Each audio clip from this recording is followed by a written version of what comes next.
Hello friends, hello எம்டிஎன்ஸ். நான் உங்கள் மோகன் தான். க்ளீன் ஷேவ் பண்ணிவிட்டு மாலை போட்டிருக்கிறதால பார்க்குறதுக்கு வித்தியாசமாக தெரியுவேன். ஸோ கொஞ்சம் அட்ஜஸ்ட் பண்ணிக்கோங்க.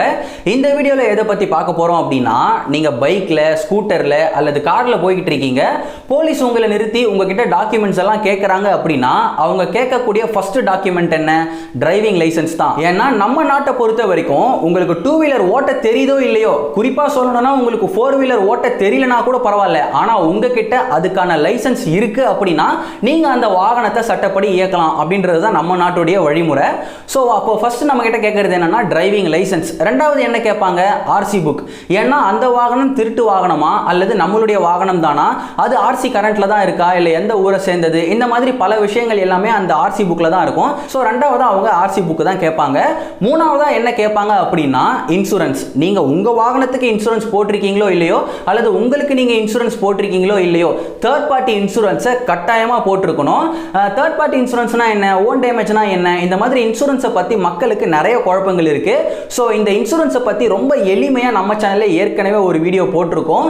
ஸோ அந்த வீடியோக்கான லிங்கை கீழே டிஸ்கிரிப்ஷன்ல கொடுக்குறேன். இந்த வீடியோ பார்த்து முடிச்சதுக்கு அப்புறம் அந்த வீடியோவை போய் பார்த்து தெரிஞ்சுக்கோங்க. ஸோ ஒரு வாகனம் ஓட்டுறதுக்கு தேவையான முதல் டாக்குமெண்ட் டிரைவிங் லைசன்ஸ், ரெண்டாவது ஆர்சி புக், மூணாவது இன்சூரன்ஸ். இது பெரும்பாலான பேருக்கு தெரியும் அண்ட் பெரும்பாலான பேர் இதை வச்சுக்கிட்டும் இருப்பாங்க. ஆனா நாலாவதா ஒரு டாக்குமெண்ட் தேவைப்படுது. அது சில பேருக்கு தான் தெரியும், பல பேருக்கு தெரியறது கிடையாது. அது என்ன டாக்குமெண்ட் அப்படின்னா PUC சர்டிபிகேட், அதாவது பொல்யூஷன் அண்டர் கண்ட்ரோல் அப்படின்ற ஒரு சர்டிபிகேட் தேவைப்படுது. அது எதுக்கு அப்படின்னா பெட்ரோல், டீசல் இந்த மாதிரி எரிபொருள்ல இயங்கக்கூடிய எந்த வாகனமா இருந்தாலும் அது நச்சு புகையை வெளியிடும். ஸோ கவர்மெண்ட் சைட்ல இருந்து பெட்ரோல்ல ஓடக்கூடிய BS6 அல்லது BS4 வாகனமா இருந்தா அது வந்து இவ்வளோ பொல்யூஷனை தான் வெளியிடணும், டீசல்ல இயங்கக்கூடிய வாகனமா இருந்தா அது இவ்வளோ பொல்யூஷனை தான் வெளியிடணும் அப்படின்ற ஒரு சில லிமிடேஷன்ஸ் வச்சிருப்பாங்க. ஸோ அந்த லிமிடேஷனுக்கு உள்ளதான் என்னுடைய வாகனம் பொல்யூஷனை வெளியிடுது அப்படின்றத உறுதி செய்யறதுக்காக தான் இந்த PUC சர்டிபிகேட் தேவைப்படுது. அந்த சர்டிபிகேட்ல பாத்தீங்கன்னா உங்க வாகனம் எவ்வளவு நச்சு புகையை வெளியிடுது, அது லிமிடேஷன்ஸுக்கு உள்ள இருக்கா அப்படின்றத கரெக்டா எக்ஸாக்டா சொல்லிரும். சரி, இந்த PUC சர்டிபிகேட்டை என்னுடைய வாகனத்துக்கு நான் எப்படி வாங்குறது அப்படின்னா, ஜஸ்ட் நீங்க கூகுள் மேப்ல போயிட்டு nearby vehicle smoke test station அப்படின்றத டைப் பண்ணி சர்ச் பண்ணீங்கன்னா உங்க வீட்டுக்கு அருகாமையில் இருக்கிற எல்லா டெஸ்ட் ஸ்டேஷனும் காட்டும். ஸோ அதில் ஏதாவது ஒரு ஸ்டேஷனுக்கு போயிட்டு நீங்கள் உங்கள் வாகனத்துக்கு PUC சர்டிஃபிகேட் வேணும் அப்படின்னு சொன்னீங்கன்னா அவங்க அந்த ஸ்மோக் டெஸ்ட் பண்ணுற மிஷினோட ஹோஸ் எடுத்துகிட்டு வந்து உங்கள் வாகனத்தோட எக்ஸாஸ்டில் கனெக்ட் பண்ணிடுவாங்க. ஸோ இப்போ உங்கள் வாகனத்தோட எக்ஸாஸ்டில் இருந்து எவ்வளோ நச்சு புகை வருது, அது கவர்மெண்ட் சொன்ன லிமிட்டை விட கம்மியாக இருக்கா அப்படின்றத செக் பண்ணுவாங்க. கம்மியாக இருந்துச்சு அப்படின்னா உங்களுக்கு PUC சர்டிஃபிகேட்டை கொடுத்துருவாங்க.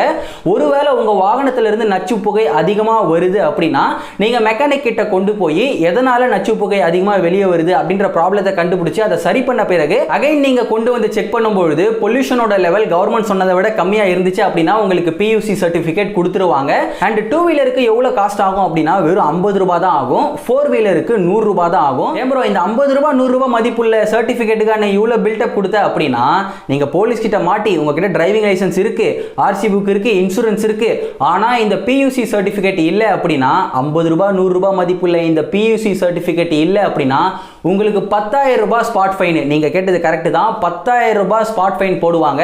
சரி, இந்த PUC சர்டிபிகேட்டை என்னோட வாகனத்துக்கு நான் எப்போ வாங்கணும் அப்படின்னா, புது வாகனமா இருந்தா வருஷத்துக்கு ஒரு முறை நீங்க செக் பண்ணி வாங்கினா போதும். பழைய வாகனமா இருந்தா 6 மாசத்துக்கு ஒரு முறை செக் பண்ணி வாங்குற மாதிரி இருக்கும். ஸோ நீங்க உங்க வாகனத்துக்கு இன்னும் இந்த PUC சர்டிபிகேட் வாங்காம இருந்தீங்க அப்படின்னா 2 வீலர் இருந்தா ஒரு 50 ரூபாவோ, 4 வீலர் இருந்தா ஒரு 100 ரூபாவோ செலவு பண்ணி வாங்குனீங்க அப்படின்னா உங்களால போலீஸ் கிட்ட இருந்து, அதாவது ஈச்சலான் ஃபைன் அமௌண்ட்ல இருந்து 10,000 ரூபாய் உங்களால சேமிக்க முடியும். ஸோ நீங்க உங்க பைக்குக்கு இந்த PUC சர்டிபிகேட் வாங்கி வச்சிருக்கீங்களா இல்லையா, இல்ல இதுக்கு முன்னாடி இந்த PUC சர்டிபிகேட் இல்லாம நீங்க ஃபைன் அமௌண்ட் கட்டியிருக்கீங்களா இல்லையா, இல்ல இந்த விஷயம் உங்களுக்கு இது முன்னாடி தெரியுமா தெரியாதா அப்படின்ற எல்லா உங்களுடைய கருத்துக்களையுமே கமெண்ட்ஸ்ல சொல்லுங்க, நான் தெரிஞ்சுக்கிறேன். இந்த வீடியோ பிடிச்சிருந்தா like, share, comment and subscribe பண்ணி நம்ம MTNS ஃபேமிலில ஜாயின் பண்ணிக்கோங்க. மறக்காம என்ன இன்ஸ்டாகிராம்ல ஃபாலோ பண்ணிக்கோங்க. அடுத்து இன்னொரு யூஸ்ஃபுல்லான வீடியோஸ்ல உங்களை வந்து பார்க்குறேன். கர்மாவை எதிர்பார்க்காம உதவி செய்யுங்க. மற்ற எந்த விஷயத்தை செய்யறதா இருந்தாலும் கர்மாவை எதிர்பார்த்து செய்யுங்க. Love you MTNS. நன்றி.